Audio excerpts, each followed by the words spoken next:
اللہ تعالیٰ نے ہمیں قربانیوں کی بدلے حاضر نیامت دی ہے.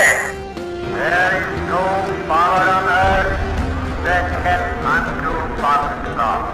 Pakistan zindabad. Pakistan.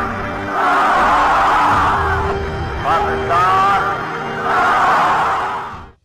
27 رمضان المبارک کی بابرکت رات 14 اگست 1947 کو مارز وجود میں آنے والا پاکستان ریاست طیبہ کے بعد لا الہ الا اللہ کی بنیاد پر بننے والی دوسری ریاست تھی. اس مقصد کے لیے مسلمانان بر صغیر نے جو لازوال قربانیاں پیش کیں اس کا اندازہ ہجرت کر کے پاکستان آنے والوں کی ہزاروں لاشوں سے بھری ہوئی ٹرینوں سے لگایا جا سکتا ہے. ہمارے آباء و اجداد کی یہ قربانیاں صرف اس لیے تھیں کہ ان کی آئندہ نسلیں آزادی کے ساتھ سیاسی، سماجی، معاشی اور معاشرتی سطح پر دین حق کے نظام کے تحت زندگی گزار سکیں. اللہ تعالیٰ نے ان عظیم قربانیوں کو قبول کرتے ہوئے ہمیں نہ صرف فرنگی سامراج سے نجات دلائی بلکہ یہ موقع بھی دیا کہ ہم اللہ کی زمین پر اللہ کا نظام قائم کر کے دکھائیں. بانی پاکستان قائد اعظم محمد علی جناح نے فرمایا تھا کہ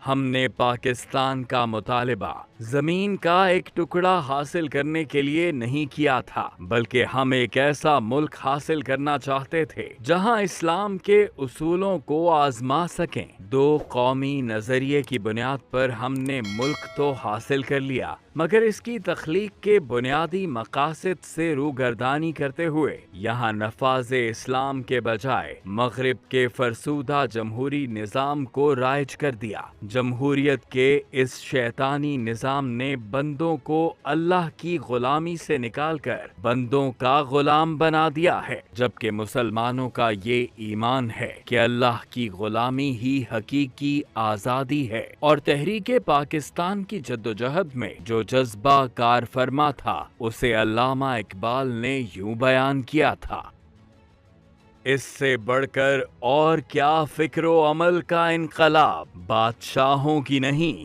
اللہ کی ہے یہ زمین. یہ جمہوریت کو اپنانے کی ہی سزا ہے کہ آج ہم سیاسی، معاشی، معاشرتی اور اخلاقی پستی کا شکار ہیں. سودی معیشت کے تحت رشوت، لوٹ اور کرپشن نے باہمی اعتماد و اتحاد کو ختم کر دیا ہے. قدرتی وسائل سے مالا مال پاکستان کے عوام بنیادی حقوق سے محروم ہیں جبکہ جمہوریت کو نجات دہندہ کہنے والے سیاستدان مغربی ایجنڈے کو فروغ دے کر ذاتی مفادات حاصل کرنے میں مصروف ہیں. آج یوم آزادی کے موقع پر ہمیں یہ عہد کرنا ہوگا کہ ہم فرسودہ مغربی جمہوریت کے فریب سے نکل کر احیاء خلافت کے ذریعے تکمیل پاکستان کی جدوجہد میں اپنا بھرپور کردار ادا کریں گے کیونکہ پاکستان کی تخلیق کے مقاصد کو پورا کرنے کے لیے اس کی حقیقی تکمیل اللہ کے دیے ہوئے نظام